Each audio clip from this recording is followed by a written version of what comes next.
아침 해같이 빛나는 마음으로 너 십자가 지고 가라. 참 기쁜 마음으로 십자가 지고 가라. 내가 기쁘게 십자가 지고 가면 슬픈 마음이 위로받네. 내가 맡은 일 성실히 행할 때에 주님 앞에서 상 받으리. 주가 베푸신 은혜를 감사하며 너 십자가 지고 가라. 참 기쁜 마음으로 십자가 지고 가라. 내가 기쁘게 십자가 지고 가면 슬픈 마음이 위로받네. 참 기쁜 마음으로 십자가 지고 가라. 내가 기쁘게 십자가 지고 가면 슬픈 마음이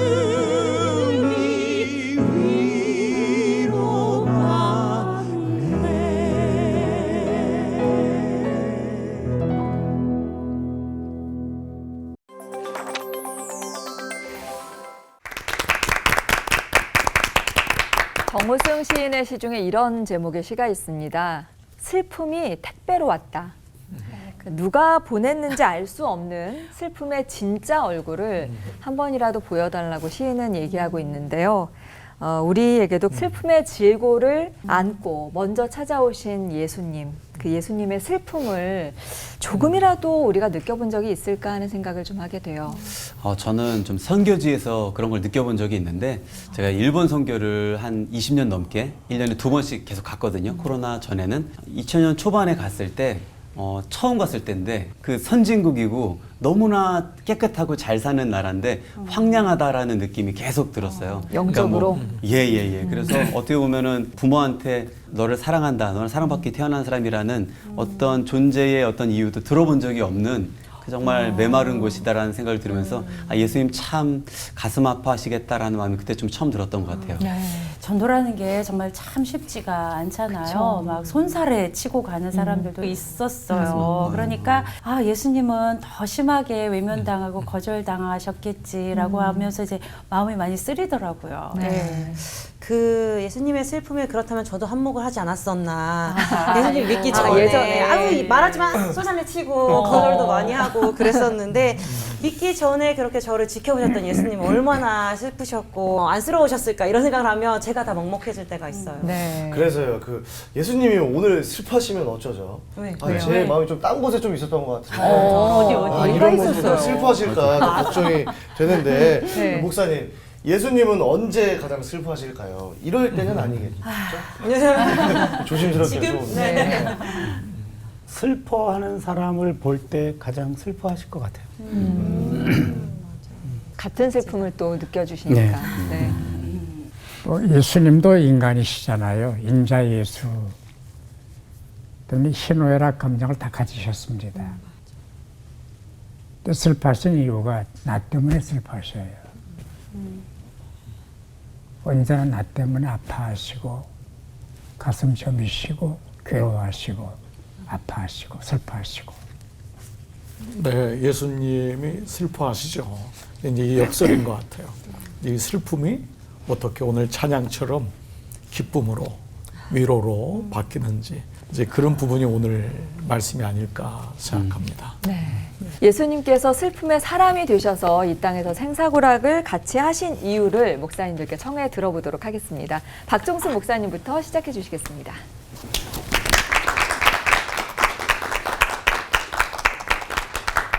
이사야가 묘사하는 그 예수 메시아는 만왕의 왕이시고 구주이시고 위대하신 분들은 묘사를 합니다. 그런가 하면 연한 순, 간고를 당하신다, 고초를 겪으신다, 찔림을 받으신다, 버림을 받으신다, 아름다운 게 없다 라고 묘사를 합니다. 우리는 수많은 예수님의 초상화를 접하게 되는데요. 예수님의 그 초상화 거의 다 우수에 찬 뭔가를 골똘히 생각하시는 슬픔에 잠긴 그런 얼굴들이에요. 화들짝 웃는 초상화는 많지 않습니다. 왜 그러셨을까? 말씀드린 대로 인간 예수이기 때문에 이제 그러셨고 또 그것 때문에 오셨어요. 대신 아파하시고 대신 슬퍼하시고 대신 죽으시고 대신 채찍에 맞으시고 이제 그 일 때문에 오셨기 때문에 막 그리는 화가들이 그렇게 묘사를 하지 않았나 생각이 듭니다. 한마디로 예수님은 고난의 종입니다. 출생이 그렇죠. 베일잔치 안 했어요. 베들레헴에서 나셨고 말구유에 누우셨고 성장도 나사렛 동네에 성장을 하셨습니다. 배신당하시고 배척당하시고 비난하고 그런 사역을 하셨고요. 또 죽으심도 편히 죽지 않으셨잖아요. 십자가에 달려 죽으셨고 고통을 겪으셨고 또 많은 사람들의 배신을 경험을 하셨고 그러면 예수가 죄인이냐? 그렇지는 않습니다. 히브리 4장 15절 보면은 모든 일에 우리와 똑같이 시험을 받으신 이로되 죄는 없으시니라 그랬습니다. 당신 죄 때문이 아니에요. 베들레헴에서 태어나셨고 초라한 삶을 사셨고 애굽 피난을 하셨고 나사렛 동네에서 가난한 삶을 사셨고 공생애 3년 동안 온갖 고난을 다 겪으셨지만은 박해, 배척, 배신 이런 걸 겪으셨지만은 단 한 번도 절망하진 않았습니다. 누구를 비난하지 않았습니다. 그렇다고 예수님이 육체 아픔을 못 느끼시는 분이냐? 아니에요. 아파요. 내가 목마르다. 나 십자가 안 지게 해주십시오. 라는 절규를 하셨지만은 한 번도 원망하거나 한탄하지는 않으셨습니다. 왜? 그 일 때문에 오셨기 때문이에요. 제가 1999년도 4월에 위암으로 절제 수술을 받았습니다. 그 전까지는 아플 거야, 찢으면 아플 거야 라는 짐작 정도였습니다. 그리고 예수님 십자가 얘기를 하면서도 아프셨겠지, 뭐 안 아팠겠어 정도로 짐작을 했었습니다. 제가 찍고 보니까 아파요. 너무 아파요. 견딜 수가 없어요. 진통제를 맞아도 또 아파요. 그때가 제가 깨달은 것은 많이 아프셨다. 나보다 1000배, 10,000배 아프셨다. 라는 사실을 확인을 했습니다. 우리가 빌증 주님의 고난에 동참하다는 얘기를 합니다. 아픔에도 동참을 해야 되고, 동참이 뭡니까? 내가 하루하루 삶을 통해서 예수님의 아픔을 경험을 하는 거예요. 내가 아플 때, 주님은 더 아프셨겠다. 내가 외로울 때 주님은 더 외로우셨겠다. 내가 힘들 때 주님은 더 힘드셨다. 라는 등식을 성립시키는 것이 주님의 고난에 동참을 하는 겁니다. 나 때문에 고난을 받으셨으니까 나도 주님을 위해서 어떤 일이라도 감당할 수 있다. 그게 제자의 길이고 제자 도거든요. 우리가 하루하루 살면서 주님의 그런 발자취를 따라가고 그 삶을 체감하고 그 삶을 내게로 도입하는 동식화 작업을 해야 되지 않나 생각을 합니다. 주님은 아프셨습니다. 고난을 받으셨습니다. 고난에 죽으셨습니다. 왜요? 바로 나 때문이었습니다. 내가 범인입니다. 기도하십시다. 나를 죄에서 건지신 그 주님의 사랑과 은총을 깊이 깨닫게 해 주옵시고 나도 주님을 위해서 어떻게 살아야 하는가, 어떤 삶을 살아나가야 하는가를 확인하고 결단하는 역사가 우리 가운데 일어나게 하여 주시옵소서. 꼭 그렇게 되게 해 주옵소서. 예수님의 이름으로 기도하옵나이다. 아멘. 예수님은 섬김과 대속물로 오셨습니다. 마가복음 10장 45절이 얘기합니다. 인자가 온 것은 섬김을 받으려 함이 아니라 도리어 섬기려 하고 자기 목숨을 많은 사람의 대속물로 주려 함이라. 예수님의 미션은 많은 사람들을 섬기고 대속하기 위해서 오셨다라는 거죠. 그래서 예수님은요, 인간의 고통에 기꺼이 참여하십니다. 그런데 예수님만 그런 게 아니라 우리 하나님도 그러셨어요. 구약의 하나님은 고통 중에 있는 인간을 절대로 방관하시는 분이 아니고 그 고통에 깊이 참여하시는 분입니다. 예레미야 31장 20절을 보시면 에브라임은 나의 사랑하는 아들 기뻐하는 자식이 아니냐. 내가 그를 책망하여 말할 때마다 깊이 생각하노라. 그러므로 그를 위하여 내 창자가 들끓으니 내가 반드시 그를 불쌍히 여기리라. 당신의 아들 볼 때마다 내 창자가 들끓는다. 고통 중에 있는 것을 내가 그냥 내버려 둘 수가 없구나. 이런 마음. 창자가 들끓는다라는 말은 내 창자들이 그를 향하여 폭풍 치듯이 움직인다 이 말이에요. 예수님도 그런 비슷한 통증을 느낀 적이 있어요. 마태복음 9장 36절을 보시면 무리를 보시고 불쌍히 여기시니 이는 그들이 목자 없는 양과 같이 고생하며 기진함이라. 여기 불쌍히 여기시니 라는 요 헬라어가 독특한 단어예요. 이게 스프랑크니조마이, 창자를 뜻하는 말이에요. 바로 이 불쌍히 여긴다 할 때 애간장이 녹는다 이런 표현이에요. 그래서 인간의 고통은 하나님도 그렇고 예수님도 그렇고 그분의 존재의 가장 깊은 곳에서 하나님의 창자, 예수님의 창자 그 안에서 진한 공감을 느끼고 있어요. 성경은 하나님은 역사에 참여함으로 인간의 고통에 함께 아파하시는 분으로 그려지고요. 예수님도 인간의 고통에 깊이 참여하시는 분으로 그려져요. 그래서 슬픔에 잠긴 자를 보시면 창자가 뒤틀리는 통증을 느끼시는 겁니다. 예수는 인간의 고통에 깊이 연결되어 있고요. 그 고통에 연동되어 있어서 고통당하는 자를 보시면 같이 고통을 당하시는 거예요. 그게 하나님도 그렇고 예수님도 그렇습니다. 그런데 그러면 예수님은 그냥 고통당하기만 하시고 측은히 여기시는 것으로 끝나는가? 그렇지 않고요. 죽음 이후에는 부활이 반드시 연계되어 있습니다. 이게 독특합니다. 예수님은 죽음만, 고통만 말씀하지 않았고요. 예수님의 사역은 죽음이 마지막이 아니었고요. 예수님의 마지막은 부활이었습니다. 마가복음 8장 31절 예를 들어보면 인자가 많은 고난을 받고 장로들과 대제사장들과 서기관들에게 버림받아 죽임을 당하고 사흘 만에 살아나야 할 것을 비로소 그들에게 가르치시니라. 항상 사흘 만에 다시 살아나야 된다. 이 부활을 반드시 언급해요. 순환으로 끝나는 것이 아니라 반드시 부활로 끝난다 이 말입니다.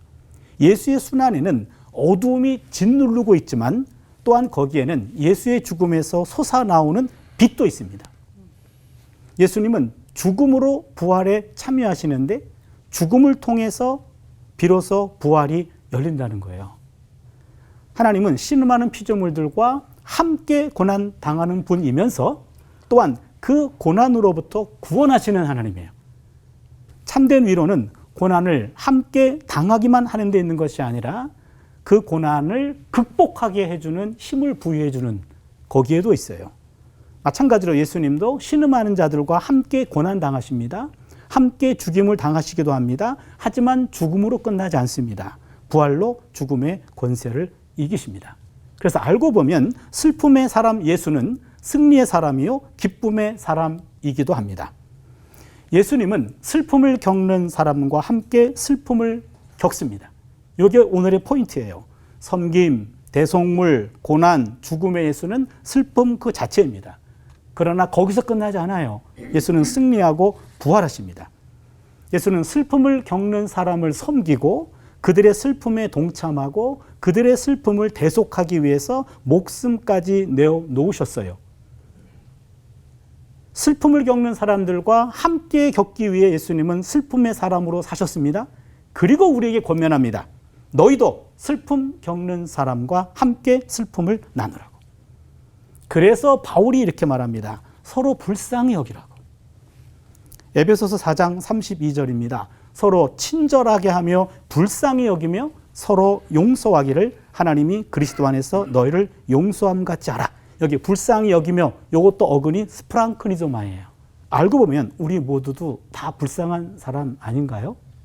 그래서 예수는 서로 불쌍히 여기라는 거예요. 그런 삶을 친히 보여주신 겁니다. 그러나 슬픔을 함께 슬퍼해 주는 자리에서 거기에서 참 기쁨이 함께 싹튼다 라는 것을 보여줍니다. 서로 불쌍히 여기며 삽시다. 기도하겠습니다. 우리의 슬픔을 짊어지고 함께 고통당하시는 하나님, 외롭고 괴로운 슬픔의 자리에 함께 하시는 성부 하나님, 성자 예수님, 성령님의 임재를 조금씩 느끼게 하시고 주변에 슬픔을 겪는 사람들의 슬픔을 불쌍히 여기는 마음도 놓치지 않게 하여 주시옵소서. 예수님의 이름으로 기도드리옵나이다. 아멘. 저는 이 문득 이 슬픈 사람 예수라는 사람을 묵상하다가 여러분들이 잘 아는 윤동주 시인이 있죠. 그 일제 강점기 때 그 애국적인 그 일제 그때 그 썼던 민족 시인 아니에요? 그분이 썼던 시가 십자가인데 그 십자가의 시가 그 쫓아오던 햇빛인데 지금 교회당 꼭대기 십자가에 달렸습니다. 철탑이 저렇게도 높은데 어떻게 올라갈 수 있을까요? 종소리가 들려오지 않는데 휘파람이나 불며 서성거리다가 그 다음이요. 괴로웠던 사나이 이 행복한 예수 그리스도에게처럼 괴로웠던 사나이 행복한 예수 그리스도에게처럼 십자가가 허락된다면 이런 이제 삶을 사는 거예요. 너무 힘든 이제 그 마음을 이렇게 시로 고백했는데 이 고백 자체가 역설이죠. 괴로웠던 사나이, 그러니까 이 슬픈 사나이예요. 그런데 행복했던 예수님처럼 저도 괴롭지만 행복한 길을, 그것이 이제 윤동주님에게는 어떤 십자가의 길, 애국의 길이었던 거죠. 저는 이 문득 이 시를 읽다가 우리가 잘 아는 예수님 말씀하신 산상수훈의 팔복의 두 번째, 애통하는 자는 복이 있나니. 저희가 위로를 받을 것이며, 참 이 역설입니다. 애통하는 자, 물론 이제 당연한 거겠죠.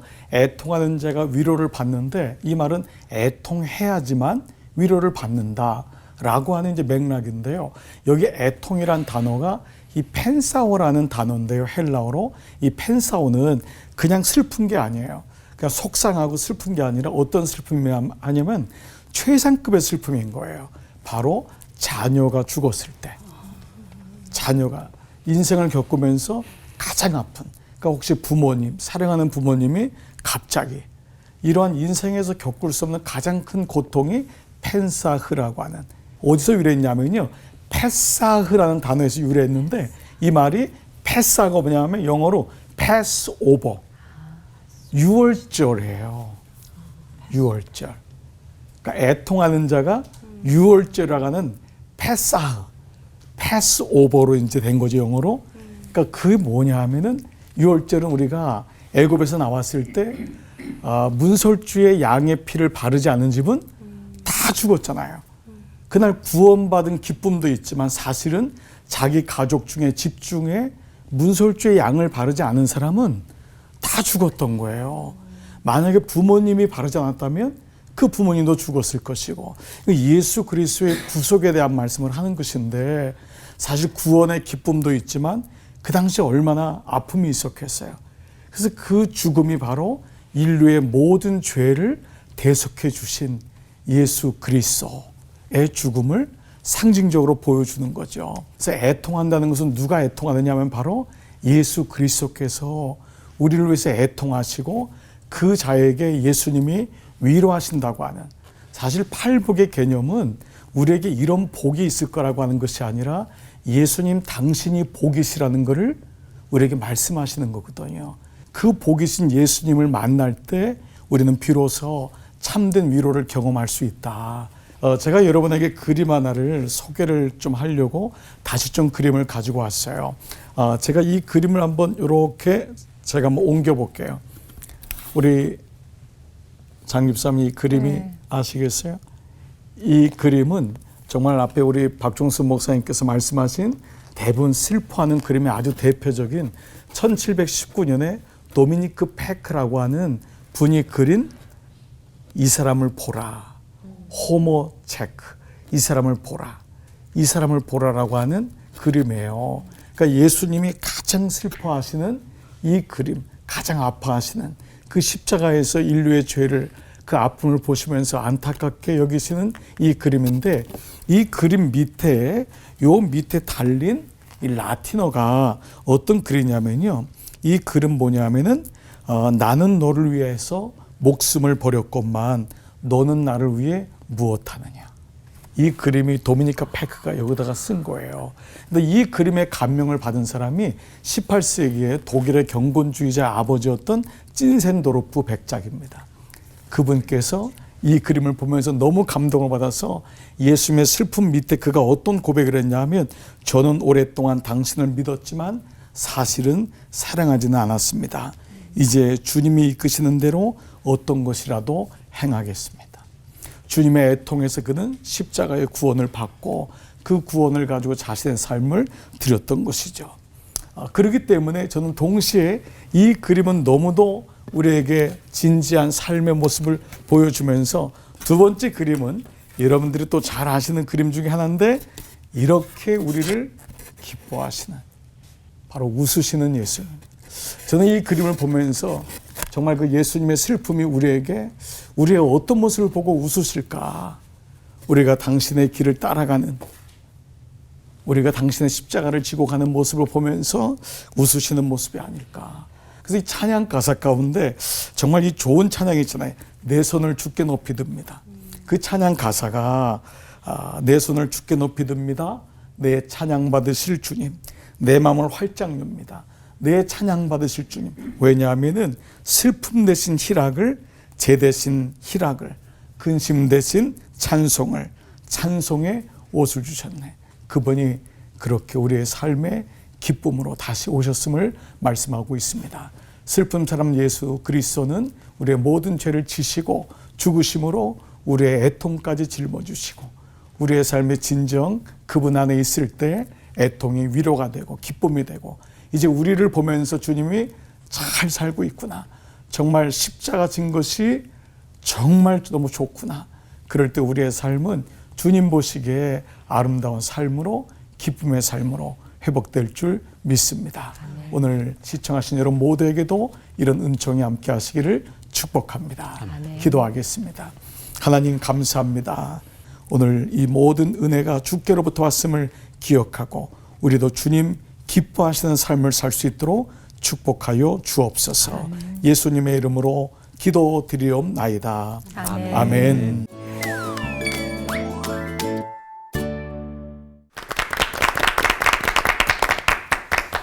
예수님의 슬퍼하시는 얼굴 뒤에 예수님이 환하게 웃으시는 얼굴을 보면서 그런 미소를 좀 지으실 수 있도록 우리가 좀 기쁨의 자녀들이 돼야 할 텐데 하는 생각이 좀 들면서 코끝이 좀 찡해졌습니다.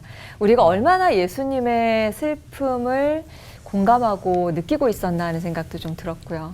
우리 목사님들께서는 오늘 이렇게 귀한 메시지 전해주셨는데 예수님의 슬픔이나 애통을 이렇게 좀 한번 느낀 그런 경험들이 있으실 것 같아요. 목회를 결정하거나 또 그 길을 걸어가시면서 그래서 인생길 가운데 또 목회 여정 가운데 이래서 우리 예수님이 정말 아프셨고 또 슬픔을 느끼시고 외로우셨겠구나라고 한번 느끼셨던 거를 한번 삶 속의 경험을 좀 말씀해 주시면 좋을 것 같습니다.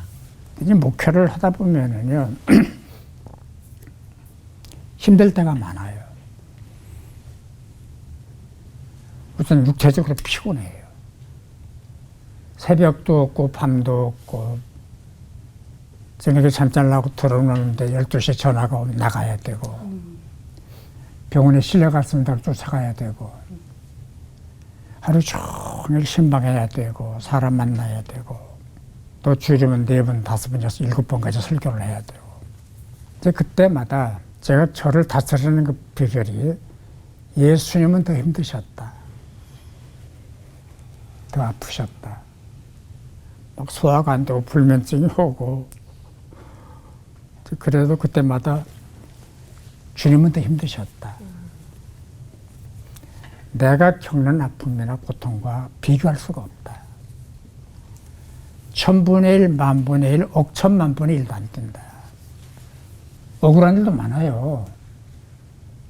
내가 잘못 안 했는데 가서 사과해야 되고 미안하다고 얘기해 줘야 되고 내가 이건 뭐야? 내가 이 짓을 해야 돼? 하다가도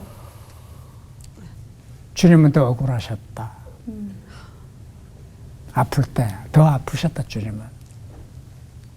우리가 주님의 아픔이나 고통을 체감한다는 건 어렵고요. 어림짐작으로 아프셨겠다.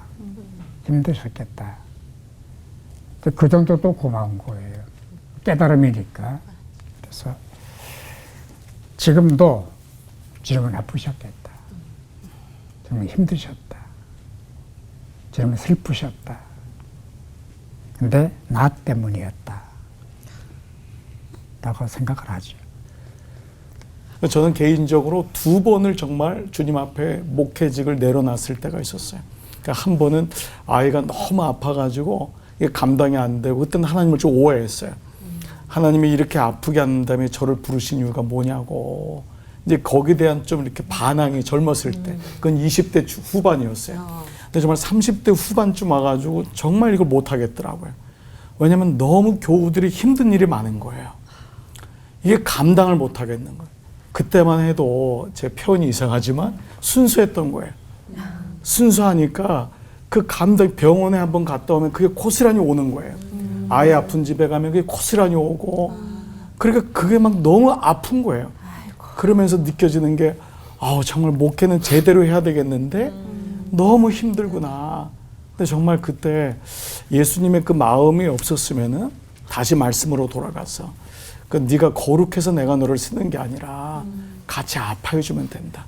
같이 힘들면 손잡아주고, 그게 네가 그 사람들의 죄를 네가 짊어지는 게 아니라 내가 짊어질 거니까 너는 같이 손잡아주고 아파주고 안아주고, 그 말씀이 굉장히 큰 위로가 되었고, 지금도 목회는 정말 어려운 것 같아요.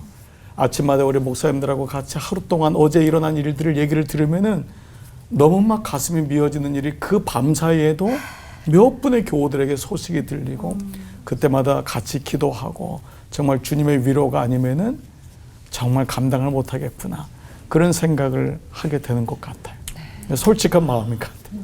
네. 예, 저는 이제 목회보다는 학교에 있잖아요. 네. 지금 학교 94년부터 있었으니까 이제 30년 차가 되네요. 그러니까 많은 학생들을 경험했잖아요.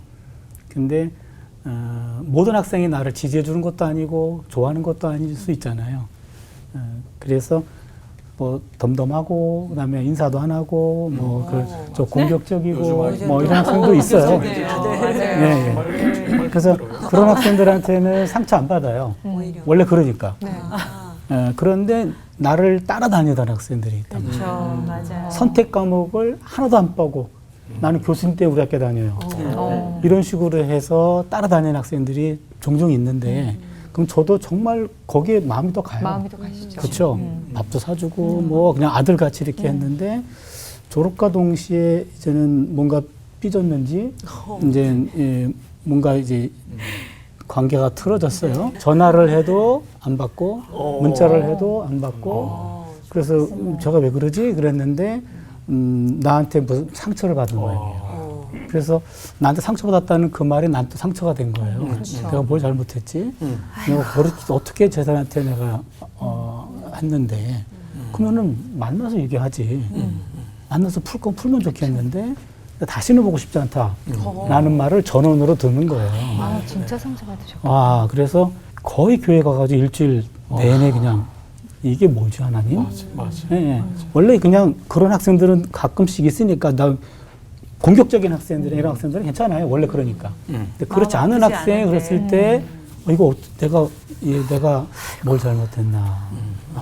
고민 그러면서 기도 중에 너는 내가 뭔가 좀 뭔가 좀 부족했기 때문에 삐져갔거나 상처가 돼가지고 그렇게 됐는데 예수님은 배반도 당했는데 억울한 배반도 당했는데 내가 일주일 이상을 이렇게 지금도 사실은 문제가 해결이 안 돼가지고 그 생각만 나면 지금도 마음이 아파요.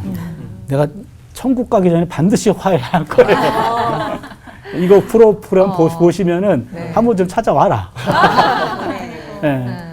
그때 그 마음은 지금 상처가 아직도 남아있는데 아 예수님은 더 하셨겠구나. 우리도 이렇게 하나하나 슬픔이 이렇게 팔팔이 가지지도 않는데 정말 말씀대로 예수님의 그 많은 슬픔들을 미처 헤아리지 못하다가 아차 싶을 때가 또 있어요. 인간이 겪는 고통, 아픔, 탄식, 그 고뇌까지 모두 겪으셨잖아요. 그래서 우리 차준희 목사님께 계속 질문해 보겠습니다.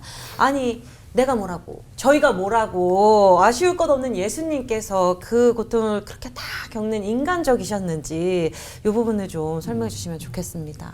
예, 제가 한번 곰곰이 생각해 보니까요. 그 인간이 당하는 모든 고통, 아픔, 탄식, 고뇌 이 모든 것들을 진심으로 다 겪으신 것 같아요.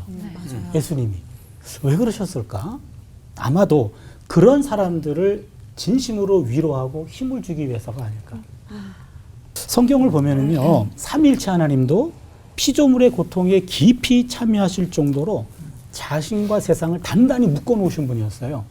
성부 하나님 보세요. 당신의 백성들을 이스라엘을 당신의 백성으로 삼으시고 역사 속으로 뛰어들어가 가지고 그들의 아픔을 나누셨어요. 출애굽기 3장 7절에 보면 야훼께서 이르시되 내가 애굽에 있는 내 백성의 고통을 분명히 보고 그들이 그들의 감독자로 말미암아 부르짖음을 듣고 근심을 알았다.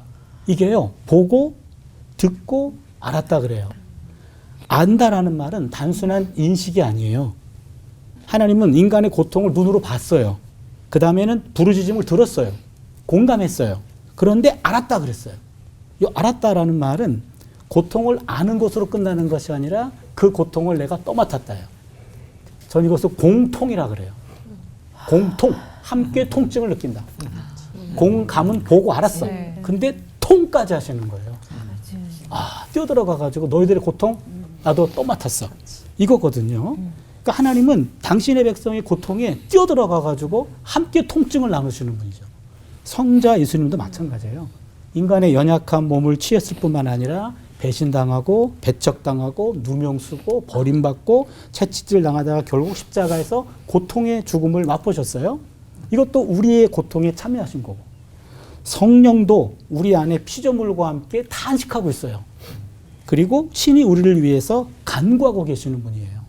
그러고 보면 삼위 하나님, 성부와 성자와 성령은 모두 피조물의 고통에 깊이 연결되어 있어요. 근데 고통 당할 수 없는 존재의 고통이라는 이 역설을 가장 극명하게 보여준 게 나사렛 예수의 삶이에요. 고통 안 당하셔도 됐는데 당할 수도 없는데 당하셨어요. 고통 당할 수밖에 없는 존재들의 고통은 고통당하는 우리와 하나가 되고 그 고통을 덜어주고 그것을 구원시키기 위한 하나의 고통이었다. 우리도 그러면 고통당하는 자와 하나가 되고 그 고통을 덜어주라고 그렇게 한 거죠. 사실 연결된 고통이라는 책이 최근에 나온 게 있는데 어떤 의사가 썼는데요. 모든 고통은 연결돼 있어요. 저 고통당하는 자 보면은요, 고통이 내가 느껴질 때 건강한 거예요. 연결된 고통입니다. 그래서 예수님은 왜 인간이 당하는 모든 고통을 친히 당하셨나? 고통당하는 사람들의 편이 되어주셨고 고통을 덜어주고 해방시키기 위해서. 그 은혜를 안다라고 하면 우리도 남의 고통을 아파하고 그리고 고통을 덜어주는 삶을 살라고 그런 삶을 우리에게 보여주신 것이 아닌가. 어떻게 보면 저희는 남의 아픔 따위는 좀 그냥 지나칠 때가 많은데 예수님께서는 오히려 더 인간적이신 것 같습니다. 예수님의 슬픔 속에는 자꾸만 죄에 넘어지는 저희의 연약함에 대한 슬픔도 있으실 것 같거든요. 우리 박종수 목사님께 여쭤보고 싶어요. 인간의 죄에 대해서도 얼마나 슬퍼하셨는지 궁금합니다. 좀 정리를 해볼게요. 베드로 때문에 속상했어요. 저는 절대 부인하지 않습니다. 주와 함께 오게도 같이 갑니다.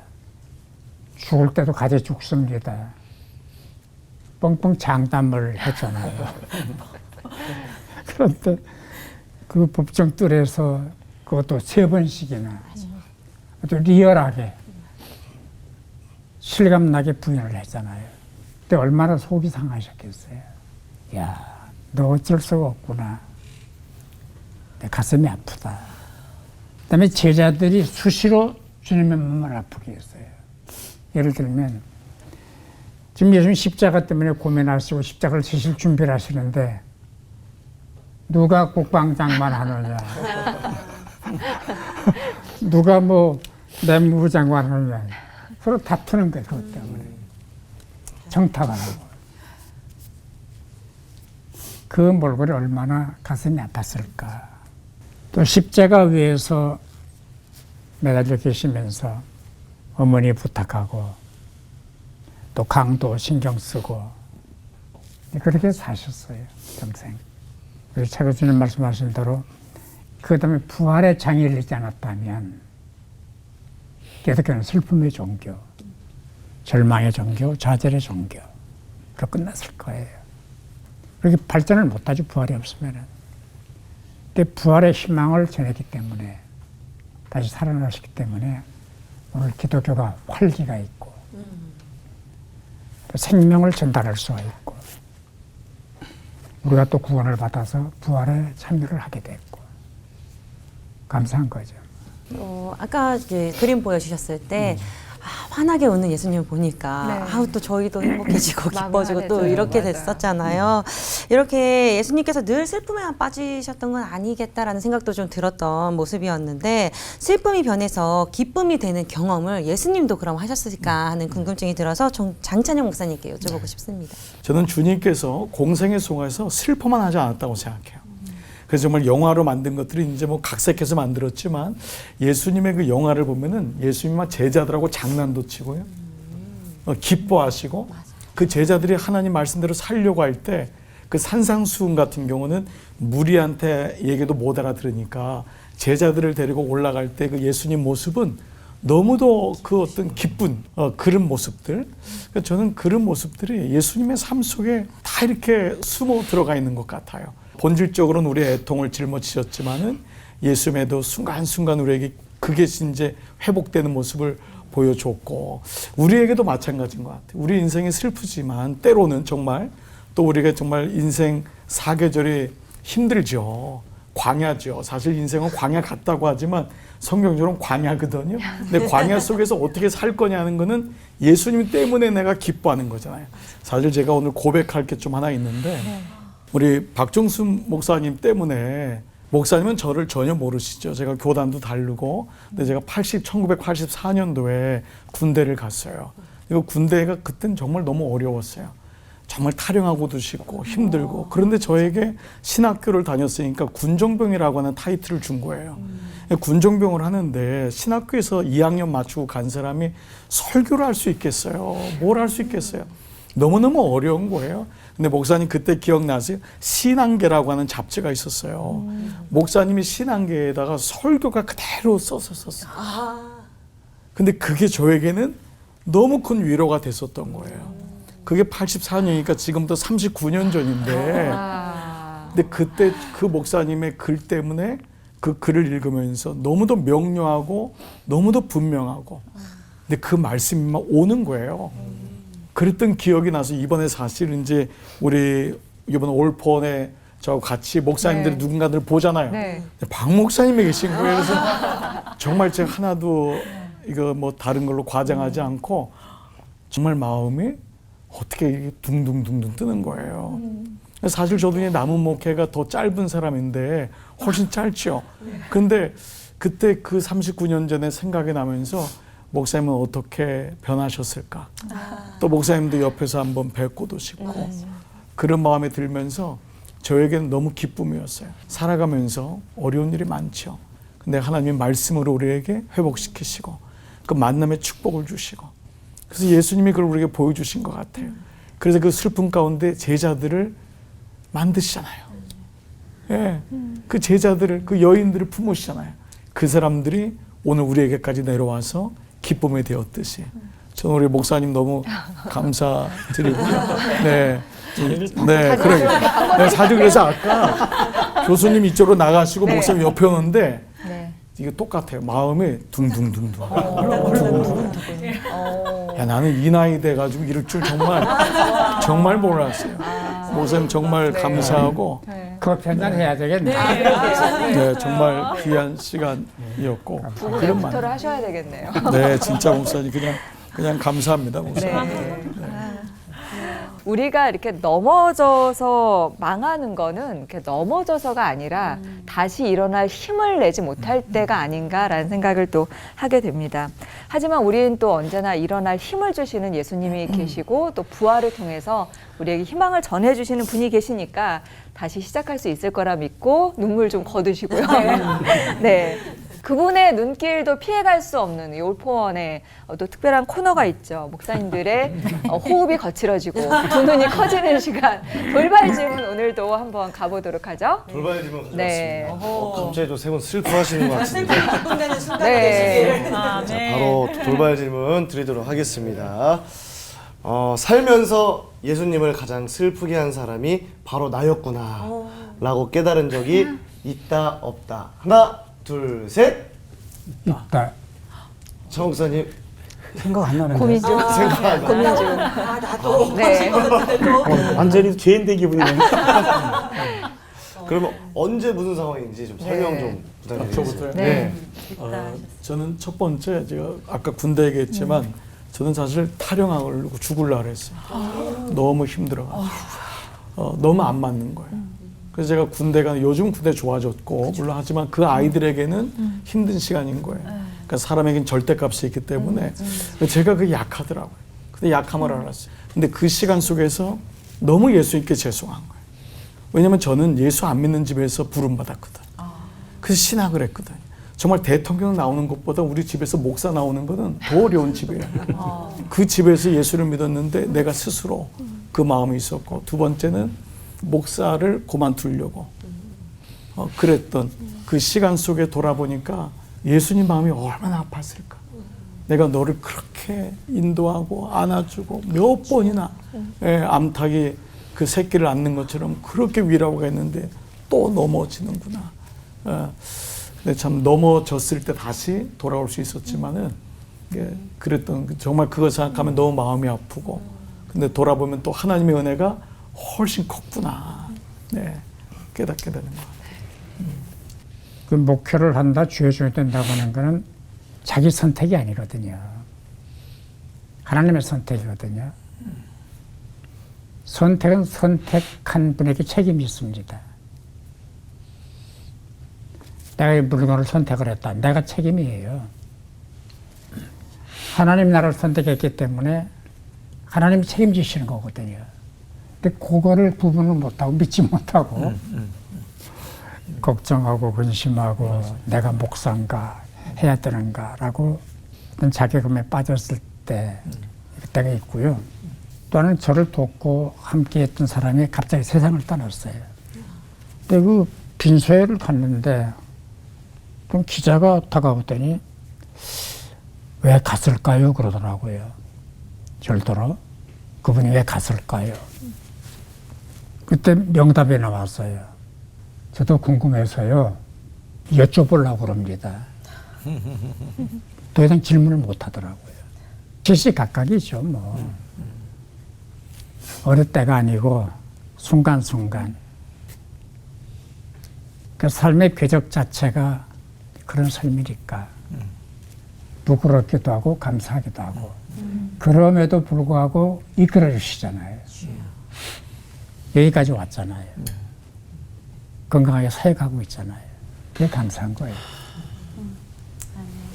그리스도인의 여정이란 게 고통 가운데 기쁨을 아셨던 슬픔의 사람을 뒤따라가는 것이다. 누군가는 이렇게 얘기를 했는데요. 우리도 모든 슬픔을 아시는 그분이 가시는 길이라면 우리도 좀 담대하게 따를 수 있지 않을까라는 용기도 좀 생기는 것 같습니다. 고난 없는 인생은 없고요. 또 그 인생에 위로를 해주시는 주님이 함께 계시다는 믿음이 또 있으니까요. 말씀도 그렇고 나눠주시는 것들도 그렇고 결국은 슬픔을 기쁨으로 만들어주시는 것이 핵심인 것 같아요. 고난 가득한 세상이 아무리 우리를 슬프게 할지라도 예수님이 우리의 기쁨이 되시는 경험, 힘을 얻는 그런 예들을 또 한 번씩 나눠주시면 좋겠는데 목사님들 경험도 좋으시고 우리 성도님들 예도 좋고 그런 기쁨이 되는 경험들 나눠주시면 참 귀가 다시 한번 즐거워지고 행복해질 것 같습니다. 너무 슬프게 끝날 것 같아서. 네, 슬프게 끝나면 안 되니까요. 네. 네. 이번에 그럼 차 목사님부터. 네. 전도서에 보면은요. 전도서 9장 7절인데 너는 가서 기쁨으로 내 음식물을 먹고 즐거운 마음으로 내 포도주를 마실지어다. 이는 하나님이 네가 하는 일을 벌써 기쁘게 받으셨음이라. 저는 이 말씀을 접하고 깜짝 놀랐어요. 너 인생을 즐겨. 그 말이에요. 네가 즐기는 거 내가 즐거워. 여러분 저는 이 말을 어떻게 공감했냐면 우리 딸아이들이 그냥 즐겁잖아요. 내 인생이 즐거워요. 맞아요. 얘들이 슬프잖아요. 같이 슬퍼요. 얘들이 고등학교 다닐 때 중간고사 보잖아요. 엄마 오늘 100점 맞았어. 그러면 같이 좋아요, 우리들이. 그 다음날 점수가 안 좋아. 또 다운돼요. 같이 다운돼요. 그때마다 그 엄마가 더 심각해요. 그러니까 저는 좀 거리를 두려고 그러는데 그래도 그것이 이해가 돼요. 그러니까 우리가 맨날 십자가, 죽음, 인상 쓰고 사는 거 하나님 원치 않을 거예요. 야, 그건 내가 다 했어. 내가 다 했어. 그러니까 네가 즐겁게 사는 거 나도 그게 즐거워. 이거잖아요. 그래서 전도자가 주고 있는 그거요. 마지막 때를 기억하라. 죽음을 기억하라. 메멘토 모리. 그렇다면 지금 살아있는 거 그게 즐거움이야. 까르페디엠. 오늘을 즐겨라. 십자가의 죽음을 바라보며 부활의 예수를 바라보고 오늘을 즐겨라. 이 즐김을 놓친다는 것은 부활의 은혜를 우리가 놓치는 거고요. 전도서는 더 강력하게 이야기해요. 못 즐기잖아요. 나중에 심판받는다 그래요. 잘 들으세요. 네. 너무 즐겨도 매맞고 덜 즐겨도 심판받고 적당히 즐기고 적당히 즐김의 양을 채우는 것이 우리의 인생의 몫입니다. 주님 안에서. 주님 안에서. 네. 주님 안에서요. 네. 아멘. 네. 장 목사님. 그 지금 말씀하신 우리가 그 부분은 정말 중요한 것 같아요. 십자가 없는 부활은 없고 부활 없는 십자가도 없습니다. 그러니까 진정한 기쁨이 되려면 십자가를 통과해야 됩니다. 우리가 그때 진짜 기쁨을 알게 되거든요. 근데 우리의 오늘날의 문제는 너무 가벼운 기쁨이라는 게 문제인 것 같아요. 그리고 너무 십자가 안에만 또 머물러 있는 것이 아니라 고난이 있으면 분명히 부활이 있다고 하는 그 믿음의로의 전환. 저는 예배 때 교우들을 보면 들어올 때는 그냥 맹숭맹숭하게 들어옵니다. 사실 다 짊어지고 오는 거지 얘기를 못할 뿐이에요. 그러나 찬양을 하고 기도를 하고 말씀을 들으면서 자기가 드러나거든요. 그런 부분이 연약함이든 뭐 자기의 고집이든 그런 것들이 막 드러나는 거예요. 사실 그게 다 고통이거든요. 제가 처음에 목회했던 데가 경상도 시골 400년 동안 교회가 없었던 데였어요. 이분들은 너무 우울한 거예요. 그 미신 자체가 그렇잖아요. 너무 우울하니까 이분들에게 복음을 가르쳐줘야 되는데 예수님이 십자가에 달려 죽으셨어요. 이제 할머니들만 모인 거예요. 서너 명이. 계속 얘기했더니 구석에서 웅성웅성하더라고요. 저렇게 죽었다고 난리치는데 좀 가봐야 되지 않냐. 도대체 누가 죽었길래 저렇게 그러느냐. 그러니까 예배를 들어도 기쁨도 없고 근데 그분들이 세례를 받고 직분을 받고 교회 봉사하면서 그 마을이 바뀌는 거예요. 아이들이 교회에 오고 야, 이 예수님의 나라구나. 예수님이 우리의 삶을 정말 애통해서 기쁨으로 회복시키는 거구나. 그래서 우리가 살 가치가 있고 정말 기쁨으로 살아야 되지 않나 그런 생각이 듭니다. 네. 아프다, 힘들다, 슬프다. 살아있다는 증거예요. 좋은 사람은 슬프지 않아요. 안 아파요. 그러니까 삶을 에워싸고 있는 모든 여러 가지 어려움들을 좀 긍정적으로 보는 훈련이 필요하고요. 저는 저 자신을 긍정 훈련을 많이 했어요. 언어, 태도, 표현, 설교, 긍정을 많이 했고요. 또 교회들도 훈련을 자꾸 계속 시켰습니다. 금식이 필요하지만은 음식하고 나서 물상 짓지 마라. 음식한 줄 모르게 해라. 철야 기도가 필요하지만은 철야하고 졸지 마라. 예배 시간에 졸면 안 되잖아요. 철야했다고. 그리고 찬송도 좀 템포를 빨리 하자. 느리게 하지 말자. 소리를 내자. 기도도 긍정적인 기도를 해라. 주여 한숨 쉬지 마라. 아버지 그러지 마라. 조상났냐? 그러지 마라. 교회가 즐거워야 되잖아요. 들어올 때도 기쁘고 나갈 때는 더 기쁘고 환희가 있고 환호가 있어야 되고 지금 어렵지만은 자꾸 어려운 부분 보지 말고 좀 긍정적인 훈련, 긍정적 심리, 긍정적 삶, 긍정적 언어 이게 필요하다고 생각을 해요. 네. 슬픔의 사람 예수라는 주제를 함께 했지만 그분을 통해서 우리가 또 기쁨을 누릴 수 있음을 확인하는 시간이었습니다. 고난 가운데서도 춤을 추고 또 죽음 가운데서도 천국을 소망하는 담대한 주님의 사람들이 될 수 있을 것 같습니다. 오늘 끝인사 힘차게 기쁘게 외치면서 마치도록 하죠. 우리의 모든 짐을 져주시는 기쁨의 주님과 하나 되는 시간 올포 와.